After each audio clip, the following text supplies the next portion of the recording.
Hello বন্ধুরা, কেমন আছো তোমরা? আশা করি ভালো আছো, আমিও আছি। সকাল সকাল ঘুমতে উঠে মুখটা ভালোভাবে ধুয়ে নিলাম। আজকে আমি অল্প লেট করে উঠেছিলাম। আজকে আমার হাজব্যান্ডের ডিউটি নেই, তার জন্য সত্যি বলতে আমার সকাল সকাল উঠতে মন যায় না। আমার মতো কার কার এই বাজে অভ্যেসটা আছে আমি জানি না। ঘর সব নোংরা হয়ে গেছিল, তা ঝাড়ু দিয়ে আমি বাসন টাসন ধুয়ে নিলাম।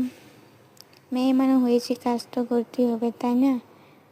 এক এক করে সব কাজ করে নিলাম, রান্না বান্না সব সেরে জল খেচ্ছি। এখানে জল টল খেয়ে কাপড় কত নোংরা হয়েছিল সব কটা ধুয়ে দিলাম। এখন খাবার খাচ্ছি আমি। সব কাজ সেরে অল্প সেজে নিলাম, কারণ অল্প সময় ঘুরতে যাবো বান্ধবীর সাথে। আজকের ব্লগ আমার এতটুকুই, দেখা হবে নেক্সট ব্লগ।